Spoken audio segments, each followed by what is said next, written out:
सुप्रभात। मैं जितेंद्र कुमार स्वागत करता हूं आपको ऑनलाइन क्लासेज में। आज की जो हमारा मुख्य टॉपिक है वो है बिहार बोर्ड के द्वारा पूछे गए प्रश्न कक्षा 10वीं के, और विषय है गणित। और खास करके हम उन प्रश्नों का अध्ययन करेंगे जो एक अंक स्तरीय प्रश्न है, ठीक है।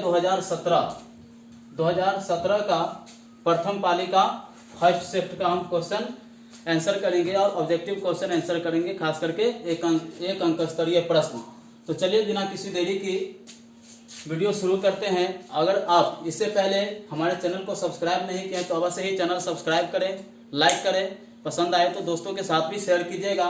आप भी एक किताब रख लीजिए, कोई सा भी क्वेश्चन बैंक। अगर नहीं है तो कोई बात नहीं, मैं यहाँ पूरा क्वेश्चन बताऊंगा ही। और आपके समक्ष में पहला क्वेश्चन रख रहा हूँ, देख लीजिए। पहला क्वेश्चन मैं यहाँ पर नोट कर दिया हूँ। दिया गया है कि द्विघात समीकरण 2x² - 4x + 3 = 0। तो विवेचक का मान पूछा है, तो आपको पता होगा विवेचक यानी d, ठीक है। विवेचक बराबर क्या होता है? विवेचक यानी हम इसे d से डिनोट करते हैं। आपको पता होगा b² - 4ac, यही इसका फॉर्मूला होता है। और इसी फॉर्मूला पर हम बैठाएंगे। देख लीजिए कहां से हम बैठा रहे हैं। ये जो हो गया 2 अचर पद हो गया, ये आपका a का मान हो गया -4, b का मान हो गया, और 3 जो है आपका c का मान हो गया, ठीक है। तो अब यहां से हम मान को बैठा देंगे। b का मान देख लीजिए कितना है, -4 का स्क्वायर हो जाएगा। उसके बाद माइनस ऐसे ही लिख दीजिए 4 गुने a का मान 2 है तो 2 लिख दिए हम। उसके बाद c का मान 3 है तो हम 3 लिख दिए, ठीक है। अब इसे हम सॉल्व करेंगे तो यहाँ पर हो जाएगा 4 चौका 16 हो जाएगा, माइनस माइनस कैंसिल होकर के प्लस हो जाएगा। अब देख लीजिए 4 दूना 8, 8 दूना, ठीक है, अतिरिक्त 24 हो जाएगा, ठीक है, -24। और जब आप 16 में से 24 को घटाएंगे तो आपका आंसर जो बचेगा -8। यही आपका क्या हो गया, डी का मान हो गया, यानी विवेचक हो गया।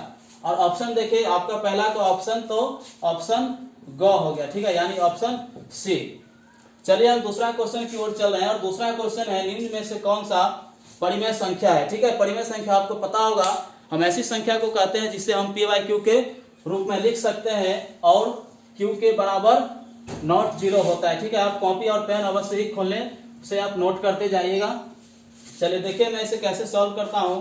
तो आपको ऑलरेडी पता होगा कि पाई एक अपरिमेय संख्या है, √7 भी एक अपरिमेय संख्या है। लेकिन ये जो ऑप्शन सी है, ठीक है, यह एक परिमेय संख्या है। क्यों है परिमेय संख्या? क्योंकि √16 इसको अगर हम रूट से निकालेंगे तो क्या आएगा, 4 गुने 4, देख लीजिए।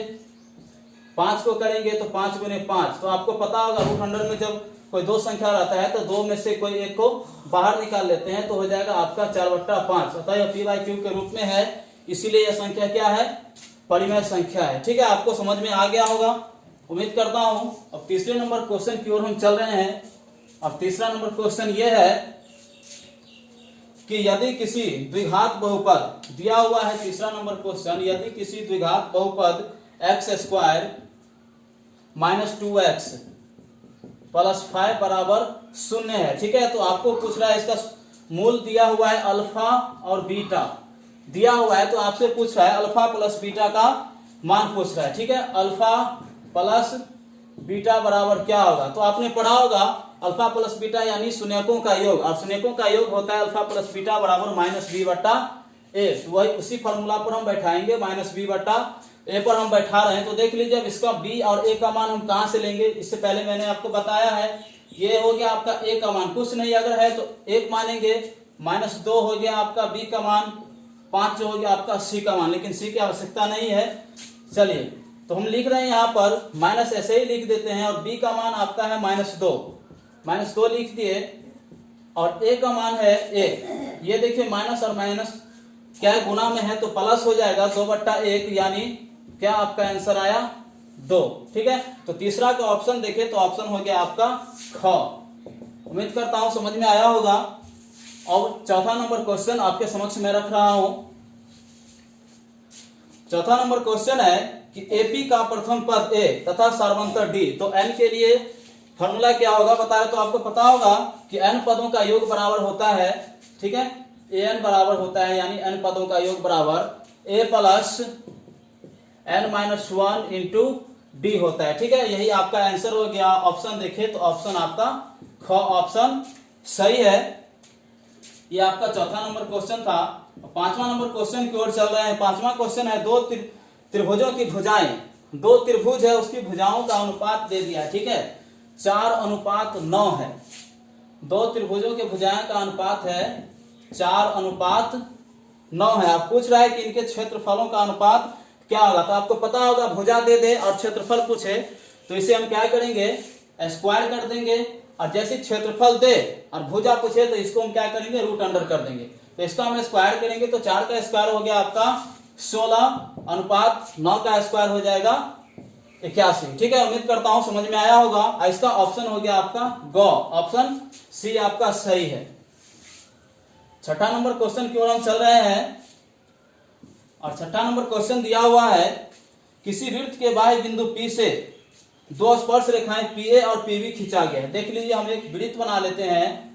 चाहे एक वृत्त है, एक बाह्य बिंदु यहाँ पर P है, यहां से स्पर्श रेखा खींचा गया है। ठीक है, एक है PA, एक है PB। स्पर्श रेखा यानी वृत्त को छू करके जाएगा, ठीक है, ना कि प्रतिच्छेद करके।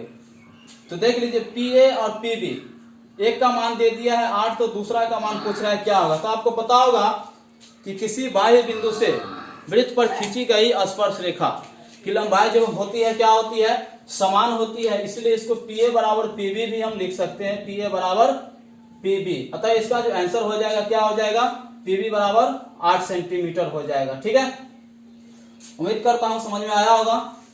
अब हम चल रहे 7वां क्वेश्चन की ओर और 7वां क्वेश्चन आपका दिया हुआ है 1 + tan square theta, 1 + tan square theta बराबर क्या होगा। तो आपने पढ़ा होगा फॉर्मूला त्रिकोणमिति में कि 1 + tan स्क्वायर थीटा बराबर होता है sec स्क्वायर थीटा। ठीक है, अब 8वां नंबर क्वेश्चन है आपके सामने। दिया हुआ एक सिक्का को उछालने पर चित्त आने की क्या प्रायिकता है। प्रायिकता से क्वेश्चन है कि एक सिक्का को उछालने पर, ठीक है, एक चित्त आने की क्या प्रायिकता है। तो आपको पता होगा कि सिक्का के 2 भाग होते हैं। ठीक है, तो इसके लिए जो प्रायिकता बराबर फॉर्मूला क्या होता है, प्रायिकता बराबर होता है फॉर्मूला, ठीक है, ई के पक्ष में परिणामों की संख्या, ई के पक्ष में परिणामों की संख्या, ठीक है, बट्टा कुल परिणामों की संख्या।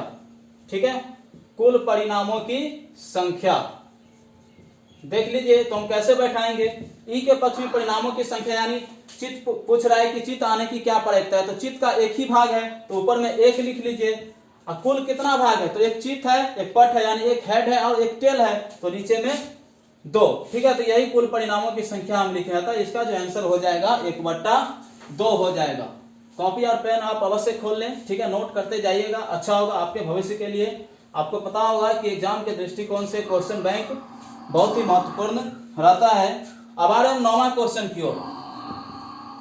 9वां क्वेश्चन है 2, 5, 7, ठीक है, 2, 5, 7, 3, 3, उसके बाद है 6।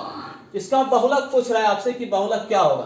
तो आपको पता होगा कि बहुलक क्या होगा, इसमें जिसकी संख्या ज्यादा रहेगा वही क्या होगा आपका बहुलक। तो देख लीजिए किसकी है, 2 देखे तो 2 की संख्या 1 है, 5 देखे तो 5 का भी संख्या 1 है, 7 का भी 1, उसके बाद 3 का देखिए, 3 की संख्या कितना है, 2 संख्या है। तो सबसे ज्यादा संख्या जिसकी रहेगा वही क्या कहलाएगा आपका बहुलक कहलाएगा। तो बहुलक बराबर क्या हो जाएगा आपका 3 आ जाएगा आंसर बहुलक बराबर।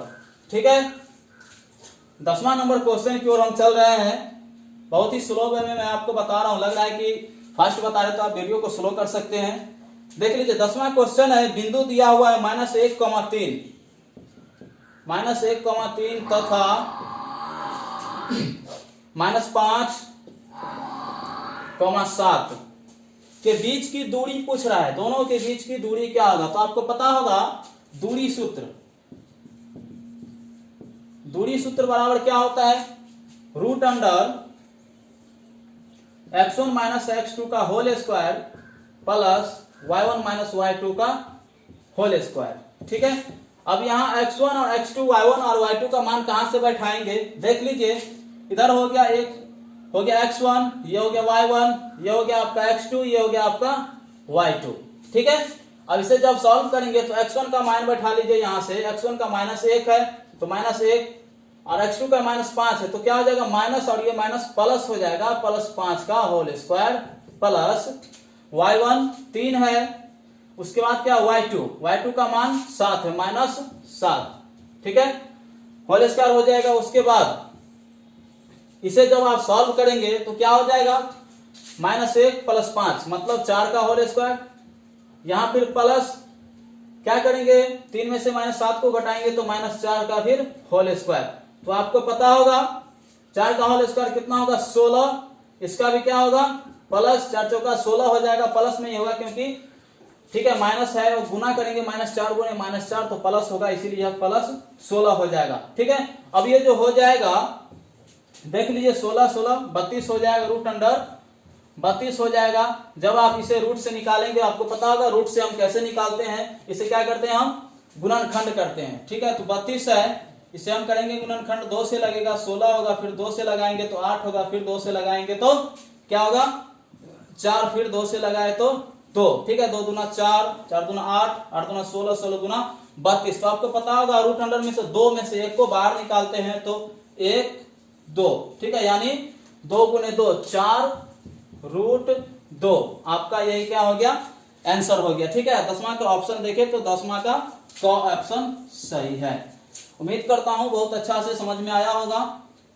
अब हम चल रहे हैं 11वां क्वेश्चन की ओर, ठीक है, मैं इसे डिलीट कर रहा हूं और 11वां क्वेश्चन है 11वां क्वेश्चन है कि सबसे छोटी अभाज्य संख्या, तो पता होगा सबसे छोटी अभाज्य संख्या क्या होता है 2 होगा, तो 11वां का ऑप्शन क्या है 2 होगा, ठीक है, आंसर 2 सबसे छोटी अभाज्य संख्या। उसके बाद है y अक्ष पर स्थित किसी बिंदु का x नियामक, देख लीजिए हम कार्तीय तल बनाते हैं 12वां नंबर के लिए, ये हो गया x डैश y डैश, तो y अक्ष पर स्थित कोई बिंदु है, इसका x का मान पूछेंगे तो क्या होगा x का मान 0 होगा और y का मान पूछेगा तो y ही होगा, ठीक है, तो y का मान 0, अतः पूछ रहा है हमको x का मान, तो आपका आंसर क्या हो गया 0 हो गया, ठीक है। अब हम चल रहे हैं 13 नंबर क्वेश्चन की ओर। और 13 नंबर क्वेश्चन है, मैं यहां पढ़ रहा हूं कि एक रैखिक समीकरण युग्म जिसका कोई हल नहीं होता है, रैखिक समीकरण क्या होता है वो असंगत समीकरण युग्म कहलाता है, खाली स्थान है आप उसे भर लीजिएगा, असंगत समीकरण युग्म। हम आ रहे हैं अब 14 नंबर क्वेश्चन, दिया हुआ है cos 90 - थीटा, तो आपको पता होगा cos 90 डिग्री माइनस थीटा बराबर क्या होता है साइन थीटा होता है, यही सिंपल फॉर्मूला है साइन थीटा। साइन 90 - थीटा पूछे तो cos थीटा, ठीक है, cos 90 - थीटा पूछा हुआ है तो आपका आंसर हो गया साइन थीटा। और 15 नंबर क्वेश्चन है, देख लीजिए 15 नंबर क्वेश्चन, इसे चाहूं तो मैं एक लाइन में भी बना सकता हूं, लेकिन हम इसे समझाने की कोशिश कर रहे हैं, फिर से देख लीजिए थोड़ा सा विधि से बना रहे हैं। इसे क्या करेंगे 0.23 के ऊपर में बार दिया हुआ है, ठीक है। अब इसको हम कैसे सॉल्व करेंगे, तो इसे हम x के बराबर में मान लेते हैं, तो x के बराबर मानेंगे 0.23, ठीक है, के ऊपर में बार, तो ये हो जाएगा x के बराबर 0.23, जो 23 के ऊपर में बार है इसे हम बार बार रिपीट, ये संख्या होगा, ठीक है, 23 ऐसे करके डॉट डॉट डॉट आते जाएगा, ठीक है, तो ये इसे हम मान लेते हैं पहला समीकरण।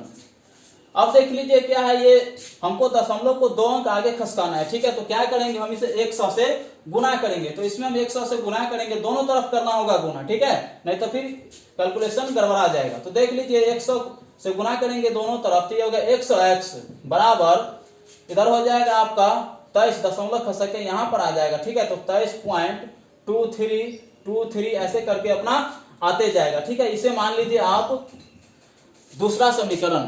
अब जो हम सॉल्व करेंगे समीकरण 1 तथा समीकरण 2 से, देख लीजिए समीकरण 1 तथा समीकरण 2 से, ठीक है, क्या करेंगे समीकरण 1 में से समीकरण 2 में से समीकरण 1 को क्या करेंगे हम घटा देंगे, तो हो गया आपका 100x बराबर 23 ठीक है 23 डॉट डॉट डॉट ऐसे आएगा, या फिर देख लीजिए हो गया x बराबर घटाना है हमको, कितना घटाना है 0.23 डॉट डॉट डॉट।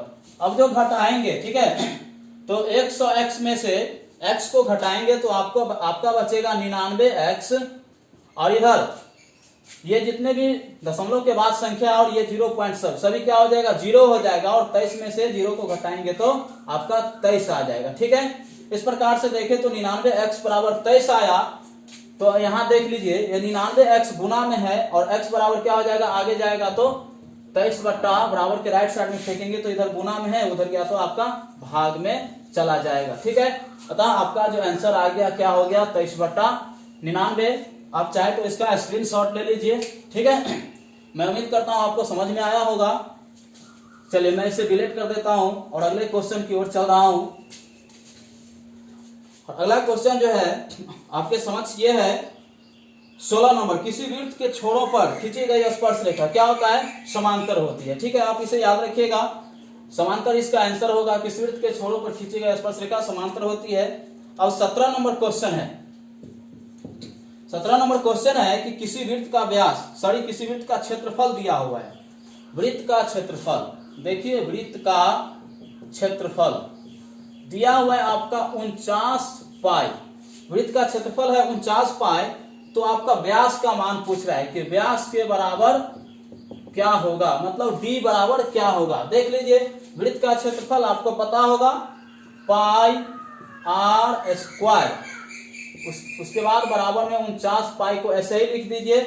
पाई और पाई क्या होगा, कैंसिल हो जाएगा। r स्क्वायर बराबर हो गया 49, स्क्वायर हटाइएगा तो ये रूट में चला आएगा 49, और 49 को रूट से हटाएंगे तो क्या हो जाएगा, 7 होगा। ठीक है, तो ये आपका r का मान हो गया, लेकिन हमको पूछ रहा है d, मतलब व्यास पूछ रहा है। तो आपको पता होगा d बराबर क्या होता है, 2r होता है। तो इसीलिए 2 गुने r का मान बैठा दीजिए 7, अतः 2 सत्ते 14 सेंटीमीटर। यही आपका आंसर हो गया। चलिए उम्मीद करता हूं आपको बहुत ही अच्छा से समझ में आ रहा होगा। ठीक है, समझ में आ रहा है तो वीडियो को लाइक अवश्य कीजिएगा। अब 18 नंबर क्वेश्चन आपके समक्ष में रख रहा हूं, दिया है 5 प्राकृत संख्याओं का माध्य। 18 नंबर क्वेश्चन है कि 5 प्राकृत संख्याओं का माध्य क्या होगा। तो आपको पता होगा कि प्राकृत संख्या हम किसे कहते हैं, तो गिनती की संख्या को हम क्या कहते हैं, प्राकृत संख्या कहते हैं। ठीक है, या फिर ऐसी संख्या जिससे हम गिनना प्रारंभ करते हो प्राकृत संख्या कहलाता है। देख लीजिए प्रथम 5 प्राकृत संख्या क्या होगा, तो 1 2 3 4 5 ये आपका हो गया। और पूछ रहा है इसका माध्य क्या होगा, तो आपने पढ़ा होगा कि माध्य बराबर, ठीक है, माध्य बराबर आपने पढ़ा होगा प्रेक्षणों की योग बट्टे प्रेक्षणों की संख्या। तो वही हम फॉर्मूला लिखेंगे, प्रेक्षणों की योग, ठीक है, बट्टे प्रेक्षणों की संख्या, प्रेक्षणों की योग बटे प्रेक्षणों की संख्या। ठीक है, अब देख लीजिए प्रेक्षणों का योग कहने का मतलब सबको जोड़ेंगे, तो 1 + 2 + 3 + 4 + 5।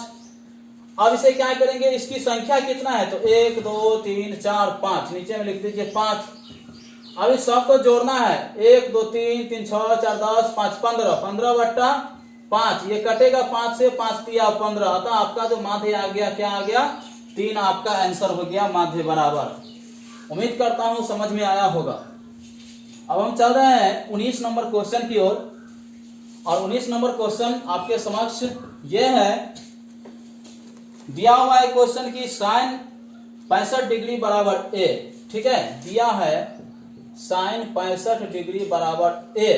उसके बाद दिया है आपका कि cos 65 डिग्री बराबर b, cos 65 डिग्री बराबर b दिया हुआ है। ठीक है, तो कुछ a² + b² का मान क्या होगा, तो a² + b² का मान क्या होगा। ठीक है, कुछ नहीं, इसका वैल्यू 1 होगा। कैसे होगा, ये a² और b² है। ठीक है, इसके बराबर में आप लिख सकते हैं, a का मान क्या है, साइन है, b का मान cos है, तो a के मान लिख दीजिए साइन स्क्वायर, ठीक है, 65 डिग्री प्लस b का मान देख लीजिए, यहां से उठा लीजिए cos स्क्वायर 65 डिग्री बराबर, तो आपको पता होगा sine square theta plus cos square theta बराबर क्या होता है, 1 होता है। देखिए यहाँ भी थीटा और यहाँ भी थीटा, दोनों का मान सेम है, इसीलिए sine square theta plus cos square theta बराबर 1 आपका आंसर हो गया।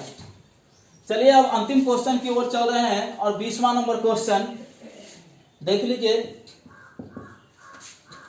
दिया हुआ प्रायिकता का अधिकतम मान कितना होगा, 1 होगा।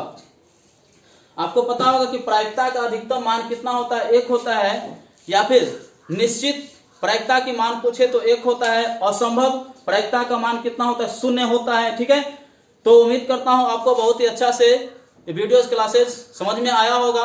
ठीक है, अगर आपको लगा होगा कहीं पर कोई मिस्टेक है तो आप हमें कमेंट कीजिएगा। और इन्हीं प्रश्नों के साथ अपने इस क्लास को समाप्ति की घोषणा करता हूं। Okay, take care, all the best, have a nice day, good night.